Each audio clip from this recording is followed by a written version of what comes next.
Sabe o que me tirou o sono essa semana? Não foi boleto, não foi trânsito, não foi aquela multa que eu levei sem querer. Foi perceber que estão roubando algo de você, de mim, de todo mundo, em câmera lenta, e quase ninguém está falando sobre isso. A indústria automobilística está virando de cabeça para baixo, e o seu direito de ser dono do seu próprio carro está sumindo junto. Eu estou nesse mundo de carros há muitos anos, já vi muita coisa acontecer nesse setor, muita promessa, muita mentira, muita revolução que não revolucionou nada. Então, quando eu digo que dessa vez é diferente, você precisa me ouvir. E o que eu vou te mostrar hoje vai mudar a forma como você enxerga o carro que está na sua garagem agora. Se você ficar até o final desse vídeo, vai entender exatamente o que está acontecendo, por que está acontecendo, e o que você pode fazer antes que seja tarde demais. Se esse conteúdo faz sentido para você, deixa o like agora e se inscreve no canal. Isso ajuda demais e garante que você não vai perder o próximo vídeo.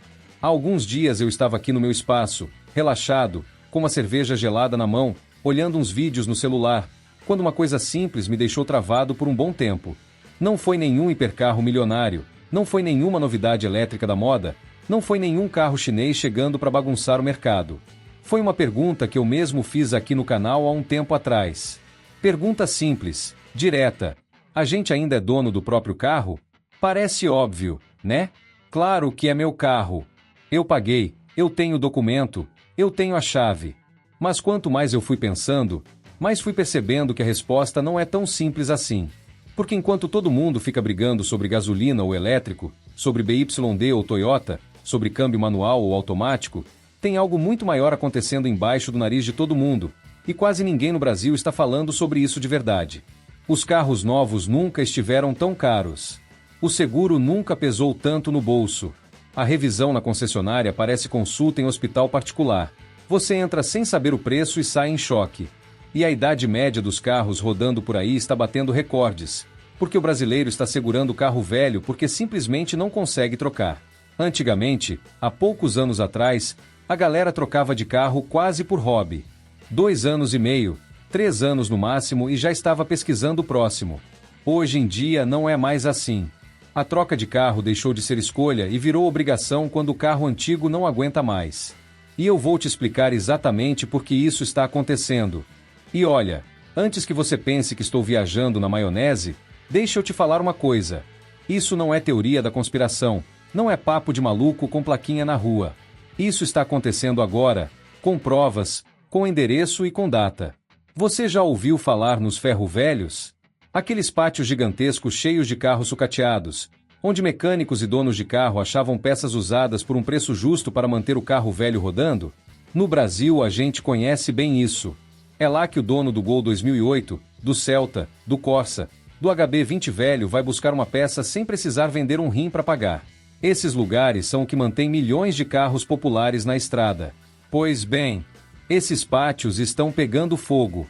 Literalmente. Só nos Estados Unidos, já foram mais de 12 incêndios em 2 meses. Não é um, não são 2. São muitos, seguidos, em sequência. E aí a cabeça começa a trabalhar. Coincidência? Acidente? Alguém com isqueiro e muito tempo livre?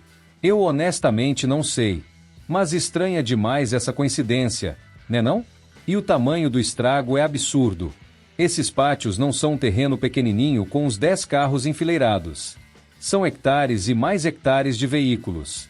Quando um desses lugares some em chamas, somem junto milhares de motores, câmbios, módulos eletrônicos, suspensões, peças que alguém ia precisar amanhã ou depois para manter o carro velho funcionando. E sabe quem não sofre nada com isso? As montadoras. As concessionárias de carro novo. Porque no fim, quando a peça usada some, o dono do carro velho não tem para onde correr. Ou ele compra a peça original direto do fabricante, pelo preço que o fabricante quiser cobrar, ou o carro fica parado. Simples assim. Quem sai ganhando com a escassez de peças usadas? Exatamente quem você está pensando. E o pior de tudo, o mais cruel de tudo isso, é que essa situação toda está acontecendo exatamente no momento em que mais gente do que nunca depende de um carro velho para se virar no dia a dia. É agora que as peças estão sumindo. É agora que o carro usado virou a única saída para muita família brasileira. A ironia dói. Mas espera, Porque os incêndios nem são a parte mais assustadora dessa história toda. O verdadeiro problema está dentro do seu carro. Não embaixo do capô, não na lataria. Dentro. No software, na programação, nos sistemas eletrônicos que hoje controlam absolutamente tudo. Pensa comigo. Antes, quando alguma coisa quebrava no carro, você trocava a peça e acabou. Simples, rápido, barato. Hoje não é assim mais. Hoje você não troca uma peça, você instala, programa, registra, autoriza, sincroniza, atualiza e ainda reza para que o sistema do carro aceite o componente novo. Porque tem uma lista enorme de peças que simplesmente não funcionam se o computador do veículo não reconhecer e aprovar. Isso me aconteceu há pouco tempo com o carro da minha mãe, um Toyota RAV4 2018. O mecanismo elétrico para abrir a porta traseira parou de funcionar. A porta travava, não abria, aquela situação chata que irrita qualquer um. Mandei ela na concessionária Toyota para ver o que era. Voltou pálida. O orçamento? R$14 mil instalado. Só para abrir a porta do carro. R$14 mil. Ela chegou aqui em casa com aquela cara de quem acabou de sair de um assalto, e era exatamente isso. Aí eu sentei na frente do computador, pesquisei a peça correta para esse modelo específico, comprei por R$600, chamei um mecânico de confiança que veio até em casa, instalou em menos de uma hora e paguei mais R$300 pelo serviço. Menos de R$1.000 no total contra R$14 mil na concessionária. E sabe qual é o detalhe mais importante dessa história? A peça era a mesma. O resultado era o mesmo. A diferença era só quem estava fazendo a conta. E olha, as peças estão funcionando perfeitamente até hoje. Isso prova uma coisa muito importante. Antes, o carro era seu. De verdade. Você pagou, é seu, faz o que quiser com ele. Hoje parece que o fabricante te dá uma licença de uso, uma permissão para você mexer no que é teoricamente seu. E essa diferença, se deixar passar, vai ser gigantesca. Pensa bem nisso aqui, porque é sério. Existe uma diferença enorme entre possuir algo e ter acesso condicionado a algo. São duas coisas completamente diferentes. Se você compra um carro por R$200 mil, por que diabos você precisa de autorização para trocar uma peça? Se você paga R$300 mil num veículo, por que alguém lá do outro lado do mundo tem controle sobre o funcionamento do que é seu?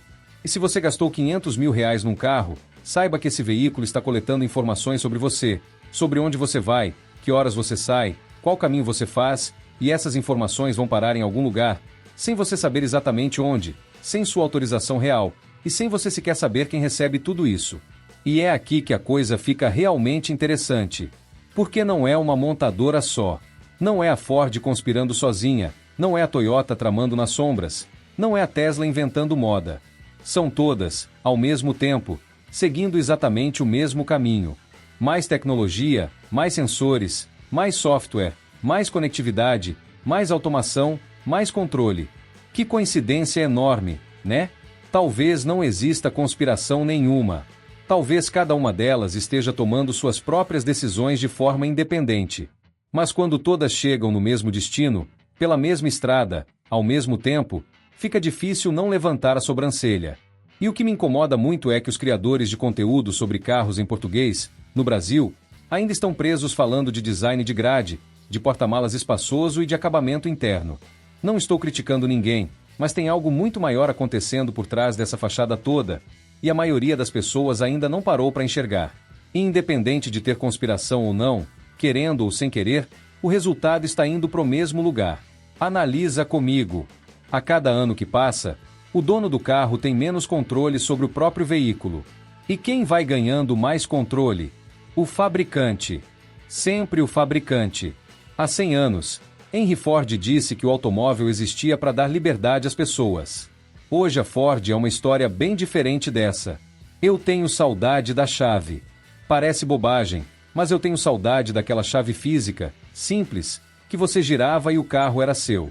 Sem senha, sem aplicativo, sem atualização de software, sem permissão de ninguém. Girava, arrancava e ia embora. Hoje o carro sabe onde você está, como você dirige, com que velocidade você acelera, com que força você freia, quais aplicativos você usa naquela tela enorme no meio do painel. O carro te conhece melhor do que muita gente da sua família. E a gente está só no começo disso tudo. Porque essa bola de neve começou a rolar há pouco tempo, mas está descendo a montanha numa velocidade absurda, crescendo, pegando tudo que encontra pela frente. Ninguém sabe ainda onde vai parar, e isso é exatamente o que me preocupa. Eu não tenho prova de conspiração nenhuma. Não vou ficar aqui inventando teorias sem fundamento, não é esse o meu estilo. Mas rumores, desconfianças e coincidências estranhas demais, dessas eu tenho a cabeça cheia. E eu não consigo olhar para tudo isso e ficar quieto como se não estivesse acontecendo nada, porque está acontecendo sim, e muito. Os carros estão ficando cada vez mais difíceis de consertar, cada vez mais caros de manter, cada vez mais dependentes de sistemas que só o fabricante controla, e cada vez menos seus. Quando eu abro um carro moderno, qualquer um, o que me chama atenção não é o motor, não é a suspensão, não é nada técnico. O que me chama atenção é o quanto aquilo foi projetado para você não tocar. Tampas seladas, componentes bloqueados, sistemas fechados. A mensagem está clara. Isso aqui não é para você mexer. Isso aqui é para você pagar.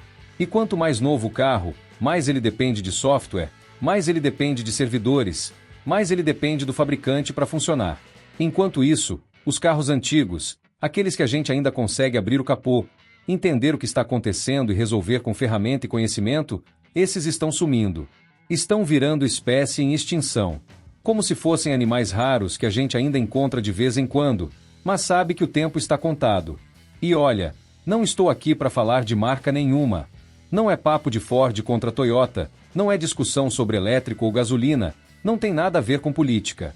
O que eu quero que você entenda é algo muito mais fundamental do que isso. Estamos falando da sua propriedade, do que é seu de verdade. Porque ninguém vai te dar um carro de presente e falar, usa à vontade. Você vai pagar, e caro. Mas cada vez mais, cada função do veículo vai funcionar por assinatura. Quer o piloto automático? Assina. Quer o aquecimento do banco? Assina. Quer atualizar o mapa? Assina. Não assinou, não usa. No carro que você comprou, que você pagou, que está no seu nome. E aí chega a pergunta que eu quero que você carregue na cabeça daqui para frente. Você é dono do carro que dirige? Ou você é simplesmente um usuário autorizado numa plataforma com 4 rodas? Essa pode ser a discussão mais importante da próxima década para quem tem carro no Brasil. E tem algo acontecendo agora mesmo que deixa isso ainda mais assustador. Montadoras gigantes já foram a governos propor uma legislação que tornaria ilegal qualquer mecânico independente tocar no seu veículo. Somente técnicos certificados pela própria fábrica poderiam fazer qualquer reparo. Pensa no que isso significa. O seu mecânico de confiança, aquele que você liga quando dá problema, aquele que te cobra justo e não te enrola, esse cara estaria fora da lei. E quem sobraria para cuidar do seu carro? Só a concessionária, com a tabela de preços que a concessionária quiser cobrar. E quando essa proposta chegou na frente de quem manda, a reação foi de quem ouviu a coisa mais absurda da vida. A cara foi de espanto total. O quê? Isso é sério? Estão me propondo isso aqui?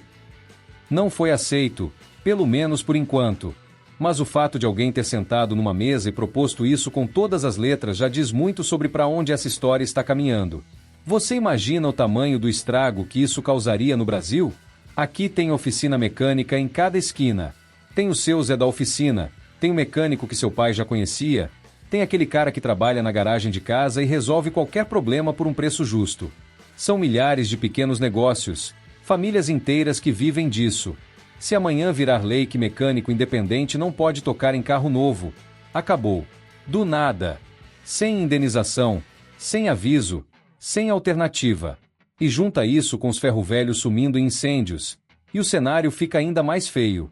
Porque quando você bate o carro, quando quebra um farol, quando precisa de uma peça qualquer, você vai no ferro-velho, acha a peça usada em bom estado, paga barato e resolve. Mas se o ferro-velho não existe mais, você vai direto pro fabricante. E aí o farol que você acharia por R$ 400 usado vai custar R$ 8.000 original. E ainda tem um detalhe que pouca gente sabe. Mesmo que você compre a peça certa, do modelo certo, do ano certo, muita coisa hoje em dia não funciona sem ativação por software direto da fábrica. Eu passei por isso. Comprei a peça correta, instalei certinho, tudo encaixado, tudo no lugar. Aí fui ativar pelo sistema e a resposta foi não. A fábrica simplesmente não autoriza a ativação de peça instalada fora da rede oficial deles. Então pensa bem no que isso significa na prática. Você comprou a peça, você pagou pela instalação, a peça está fisicamente no lugar certo, funcionando mecanicamente, e mesmo assim o carro não reconhece porque o fabricante não deu permissão. No seu carro, que é seu, que você pagou. Isso não é futuro, não é teoria, não é especulação. Isso está acontecendo agora, no Brasil, com carros que estão circulando nas ruas hoje. E está ficando cada vez mais comum. E quando você junta tudo isso, dá um frio na espinha. Por que não para por aí? Tem estado nos Estados Unidos tentando aprovar leis que obrigam o dono de carro antigo a trocar o pneu se ele não for do modelo aprovado pela legislação atual. Pneu. O cara comprou um clássico, manteve com carinho, e agora pode ser proibido de rodar porque o pneu não está dentro dos padrões novos. Amanhã pode ser o escapamento, depois o motor, depois qualquer outra coisa que resolverem inventar. E no Brasil a gente não está tão longe disso quanto parece. A tendência é a mesma. Cobrar por tudo, restringir tudo, e no fim eliminar qualquer alternativa que não passe pelo bolso das grandes empresas. Eu viajo muito. Encontro com jornalistas, com profissionais do setor, com gente muito bem posicionada dentro da indústria automobilística mundial. Faço parte de um grupo extremamente seleto, são 7 pessoas apenas, onde circulam informações que nunca chegam ao público. Sou o único brasileiro nesse grupo, o único latino. Fui incluído por conta da confiança que construí ao longo dos anos. Não posso revelar detalhes, não posso citar nomes, não posso mostrar as conversas porque tudo é estritamente confidencial. Mas o que eu vejo lá dentro fica guardado aqui na minha cabeça e vai moldando a forma como eu enxergo tudo isso. E o que eu posso te dizer, sem citar fonte nenhuma, é que o movimento para eliminar o mecânico independente real é organizado e tem gente grande por trás. A ideia é simples e perversa ao mesmo tempo. Se ninguém mais puder trocar uma lâmpada no seu carro, aquela lâmpada que você compraria por R$30 numa loja de autopeças vai custar R$2.000 na concessionária. E você vai pagar, porque não vai ter outra opção. Isso não é exagero. Isso é o plano. Olha, eu fico aqui pensando em como te falar isso de um jeito que não pareça alarmismo barato, mas a verdade é que não tem como suavizar. É preocupante. É muito preocupante. E o pior de tudo é que está acontecendo devagar, no silêncio, enquanto a maioria das pessoas está distraída discutindo qual carro tem o porta-malas maior. A pergunta que fica é simples. Quando você olha para o seu carro hoje, você ainda consegue dizer com certeza que ele é seu? Não no papel, não no documento, não na placa. De verdade. Você tem controle total sobre ele? Você consegue consertar o que quiser, onde quiser, com quem quiser, pelo preço que quiser? Se a resposta for não, ou se você ficou na dúvida, então você já está sentindo na pele o que eu estou tentando te mostrar aqui. Me conta nos comentários o que você acha disso tudo. Você já passou por alguma situação parecida com o que eu contei aqui? Já tentou consertar algo no seu carro e se deparou com essa barreira de software, de ativação, de autorização? Quero muito ler a sua experiência, porque esse papo precisa crescer, precisa chegar em mais gente. Se esse vídeo abriu sua cabeça, compartilha com alguém que tem carro, que está pensando em comprar um carro, que tem oficina, que é mecânico. Essa informação precisa circular. Deixa o like, se inscreve no canal e nos vemos no próximo vídeo.